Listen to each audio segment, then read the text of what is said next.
नमस्कार। मैं विश्वास योग्य हूँ।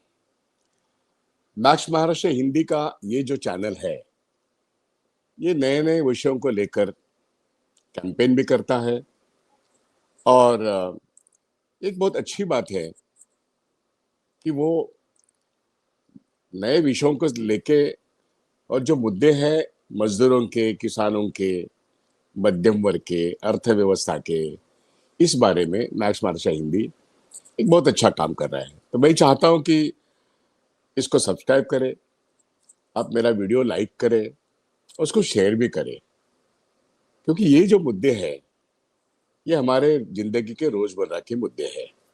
अब आज का जो मुद्दा है कि देखिए 2 दिन पहले महाराष्ट्र के जो लेबर मिनिस्टर है, कामगार मंत्री है, इन्होंने एक घोषणा की और एक कानूनन अमेंडमेंट की बात की कि हम 10 घंटे का रोज अब हम डिक्लेयर कर रहे हैं और 9 घंटे का 10 घंटे होने के बाद वो 1 घंटा ओवर टाइम के रूप में आएगा।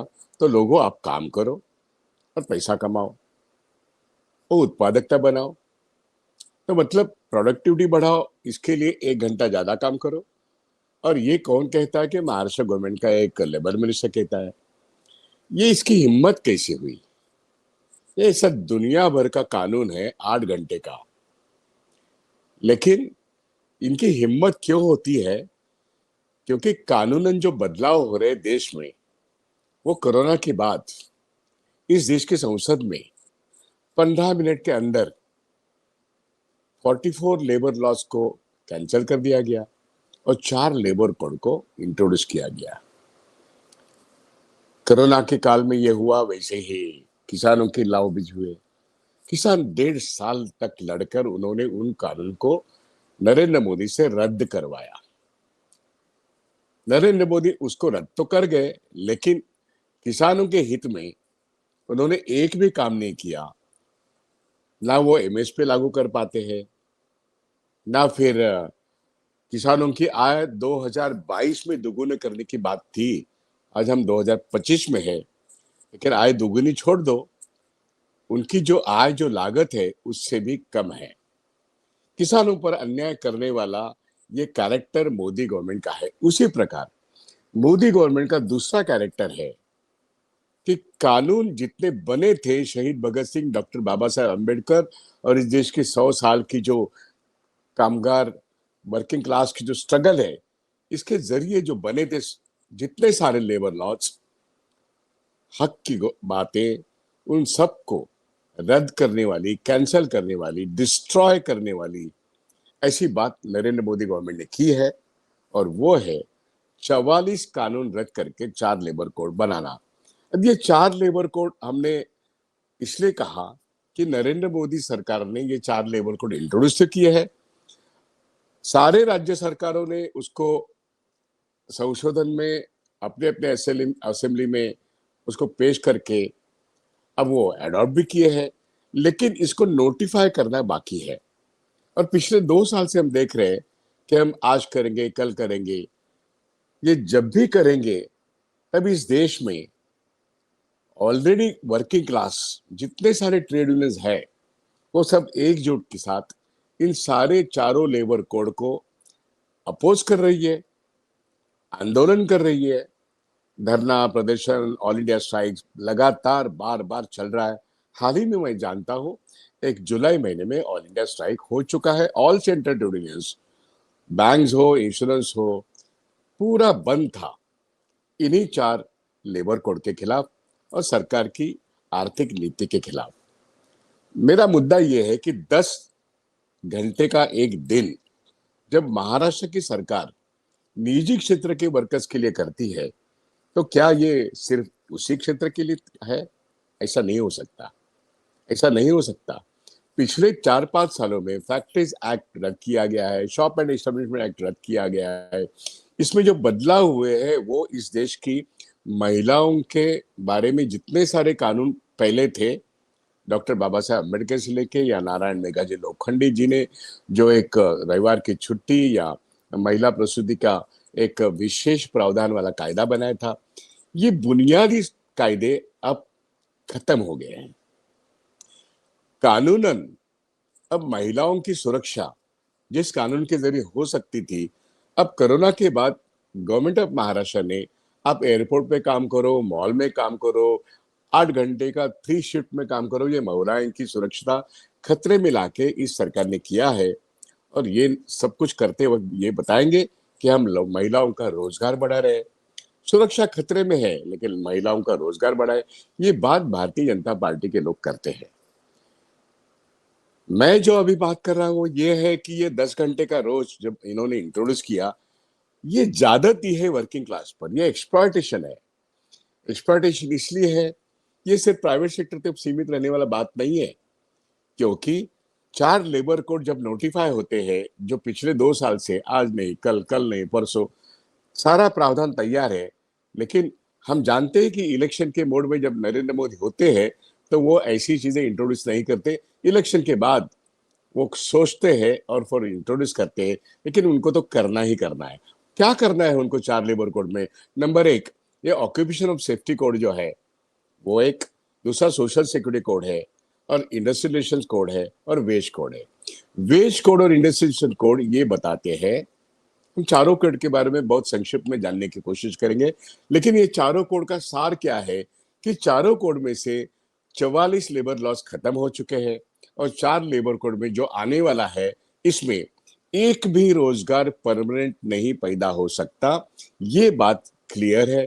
और जो होगा वो पूरी तरीके से एक आउटसोर्स मॉडल, एक कॉन्ट्रैक्ट सिस्टम मॉडल और एक भी परमानेंट वर्कर नहीं रहेगा। निगोशिएशंस के राइट्स जो यूनियन के पास है वो भी खत्म होंगे और आज जो यूनियन है ना, उनकी रिकॉग्निशन वो भी खत्म हो सकती है, उनका अस्तित्व भी खत्म हो सकता है। और अगर एग्रीमेंट होता भी है ना, तो वो मालिक जो तय करेगा, वो वर्कर के साथ एग्रीमेंट होगा, 1 टू 1 होगा, यूनियन के साथ नहीं होगा। ये कहता है इंडस्ट्रियल रिलेशंस कोड, ये कहता है वेज कोड। वेज कोड के बारे में अगर सोचा जाए तो बात ये हो जाएगी कि भाई देखो कि आप अच्छा काम करते हो, आपकी एक 50 साल की उम्र है, आपकी इतनी इतनी सर्विस हो गई है, हम आपको निकाल देते हैं, लेकिन आपका 1.5 लाख का तनख्वाह प्रोटेक्ट करके आपको फिर 2 साल का या 3 साल का एक फिक्स टर्म कॉन्ट्रैक्ट आपके साथ करते हैं। ये नया प्रावधान वेज कोड का है। इसका मतलब आपकी परमानेंट नौकरी खत्म, नया आने वाला आदमी एक सिर्फ कॉन्ट्रैक्ट सिस्टम में ही आएगा। वो कॉन्ट्रैक्ट सिस्टम प्रिंसिपल एम्प्लॉयर जो है वो सरकार होगी या प्राइवेट सेक्टर होगी, वो कॉन्ट्रैक्टर को अपॉइंट करेगी, वो तो करते ही है। कॉन्ट्रैक्टर आपको अपॉइंट करेगा, इसका मतलब आपका प्रोविडेंट फंड, ग्रेचुइटी, पेंशन हो तो वो सारी चीजें, जितनी भी चीजें आपको कानूनन मिलती है, उसमें से जो वेतन मिलता है या मुनाफा मिलता है या बेनिफिट मिलता है, उसको राउंड फिगर करो। 1.5 लाख हो, 1 लाख हो, 2 लाख हो, राउंड फिगर दे देंगे। 2 साल या 3 साल का आपका कॉन्ट्रैक्ट होगा। अब इसके बाद और कुछ मत मांगिएगा। ये है वेज कोड का नया तरीका। इसमें आपके साथ एग्रीमेंट हो सकता है, वो कॉन्ट्रैक्टर करेगा, आप करोगे। ये कॉन्ट्रैक्ट फिक्स टर्म होगा, so you will be a fix term, you will be getting a fix term employment. और वो टर्म खत्म हुए, आपकी नौकरी खत्म। तो इसका मतलब भूल जाओ आप 55 में, 58 साल में या 60 साल में रिटायर होने वाले हो, सवाल ही नहीं। आप 3 साल या 2 साल या 1 साल का कॉन्ट्रैक्ट एम्प्लॉय करोगे। आप चाहे जनरल मैनेजर हो, डिप्टी जनरल मैनेजर हो या सफाई कर्मचारी हो या जो भी हो, आप जो काम करोगे वो कॉन्ट्रैक्ट पे होगा। आपका कोई सुपरएनुएशन बेनिफिट नहीं मिलेगा। जो मिलेगा वो पार्ट ऑफ द वेजेस है, वो पार्ट ऑफ द कॉन्ट्रैक्ट है, दैट्स ऑल। इसका मतलब इस देश में इसके आगे डॉक्टर बाबा साहेब अम्बेडकर, नारायण मेघाजी खंडे, कॉमरेड श्रीपाद अमृत डांगे, 100 साल शहीद भगत सिंह हो, सभी नेताओं ने जो बुनियादी काम किया है, एक तो ट्रेड यूनियन एक्ट जो है, जिसके तहत 7 आदमी एक साथ आते थे, यूनियन बनाते थे, वो खत्म। कोई भी इंडस्ट्री में 10% जब लोग आते हैं तब यूनियन बनेगी, और वो यूनियन बनाने का रजिस्ट्रेशन वो रीजनल लेबर कमिश्नर या फिर कोई असिस्टेंट लेबर कमिश्नर या रजिस्ट्रार, ये जो लेबर कमिश्नर्स है, ये आपको मान्यता ही नहीं देंगे। 10% ऑफ ए इंडस्ट्री मान लो, आप ओला ओला और उबेर की टैक्सी है, बम्बई शहर जैसे लाखों टैक्सी वाले ओला वाले हैं। यूनियन बनाने को जाओगे ना, आज की यूनियन बनती है, लेकिन उसका ट्रेड यूनियन का रजिस्ट्रेशन इम्पॉसिबल है। इसलिए रजिस्ट्रेशन कहां से लोगे?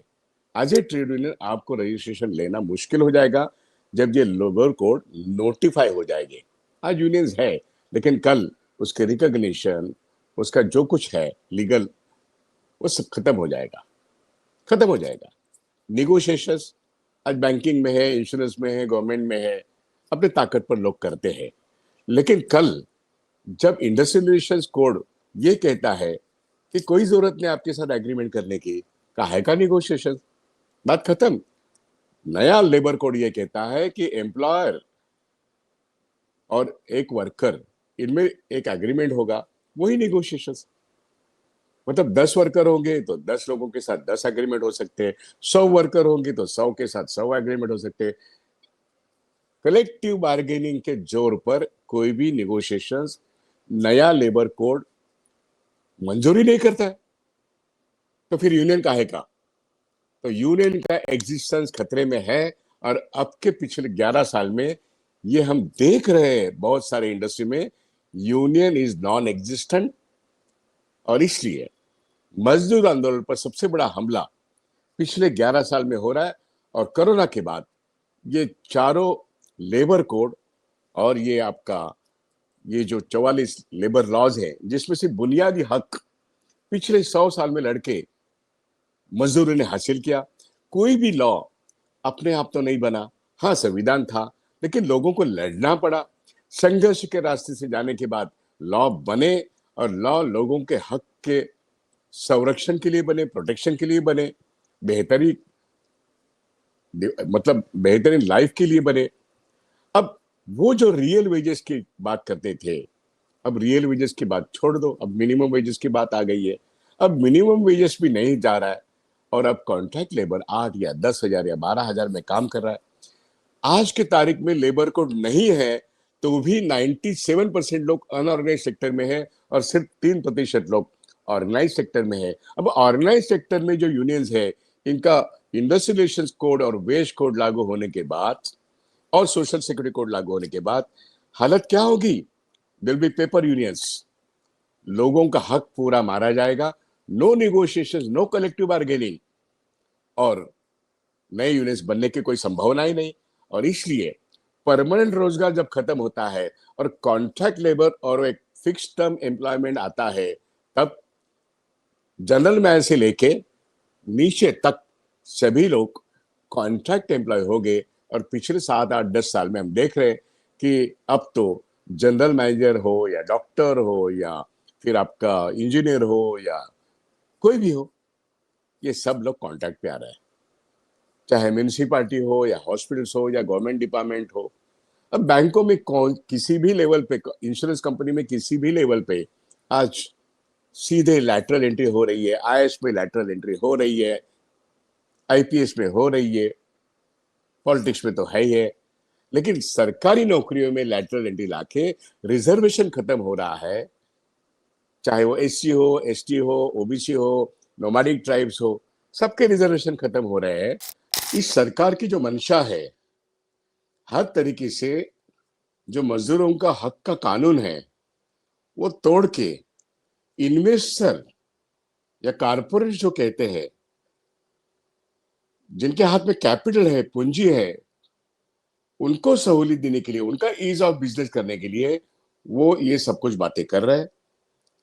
तो बेसिकली आइडियोलॉजिकली ये सरकार कारपोरेट के हित में काम कर रही है, और फिर वो किसान और मजदूर और मध्यम वर्ग के जो मेहनत कश लोगों के जो इंटरेस्ट है, जो इस देश में पिछले 70-75 साल में जो कानून बने हैं, उसके पहले भी जो कानून बने हैं, वो सारे हक तोड़ के ही इन्वेस्टर का मुनाफा हो सकता है। आज के डिजिटल इंडिया के जमाने में जो एक नई परिभाषा दुनिया बदलने की बात जो टेक्नोलॉजी कर रही है, नई पूंजी जो फाइनेंस कैपिटल है वो कर रहा है, उसके इंटरेस्ट में ये सरकार काम कर रही है इसलिए लोग उनको बॉन्डेड लेबर चाहिए, उनको एक गुलामी की अवस्था के लोग चाहिए, और सिर्फ मेहनत कश लोग ही उनको चाहिए जो 8 से 12,000 के रुपए में काम करने वाले, या फिर आईटी बेस अगर काम करते भी है तो हाँ, वो पगार तो देंगे लेकिन सुपर एनुएशन की कोई जिम्मेदारी उठाएंगे नहीं।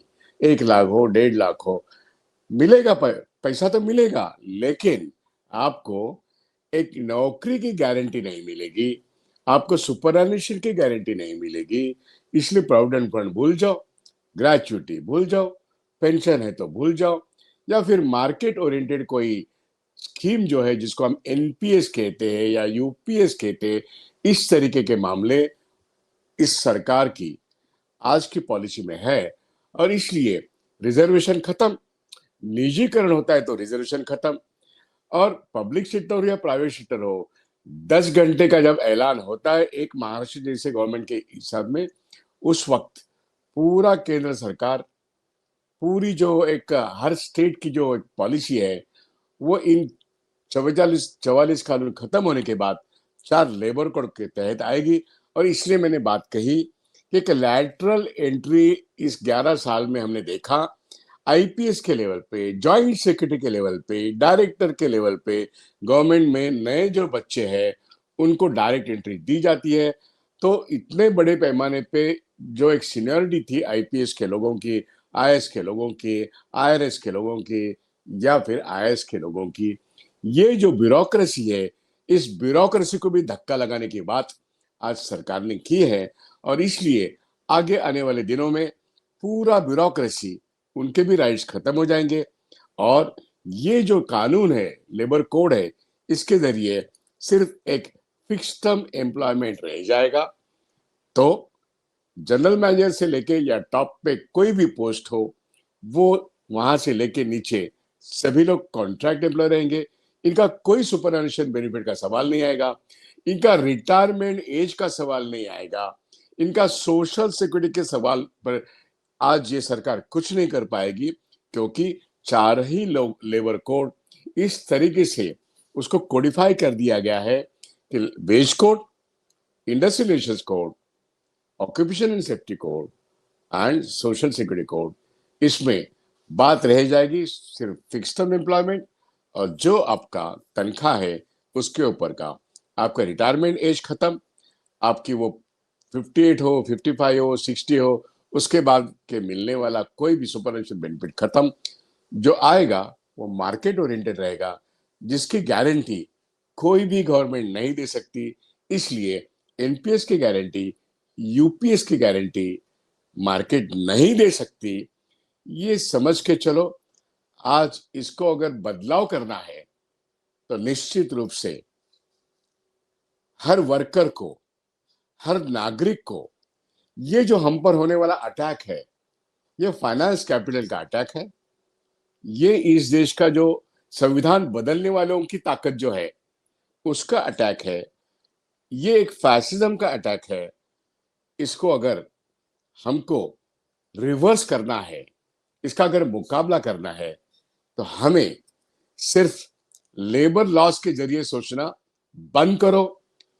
ये अटैक एक फैसिज्म का अटैक है, जो पॉलिटिकल अटैक भी है, जो हमारे इकोनॉमिक राइट्स पर भी अटैक है।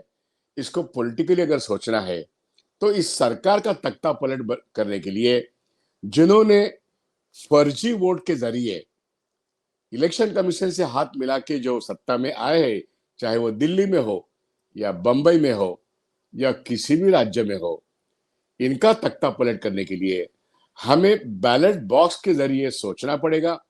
हर नागरिक को, किसान हो या मजदूर या मध्यम वर्ग, हमें हमारे देश के हित में इस सरकार को परास्त करना पड़ेगा।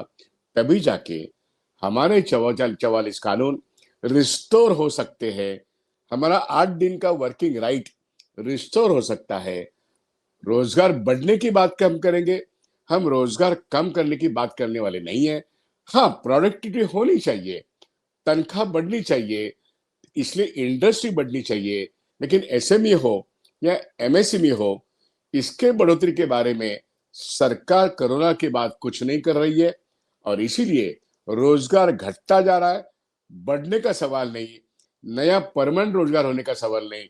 इसलिए हमको हमला बोलना पड़ेगा कॉन्ट्रैक्ट लेबर सिस्टम पर और ये चारों ही लेबर कोड पर हमें हमला बोलना पड़ेगा।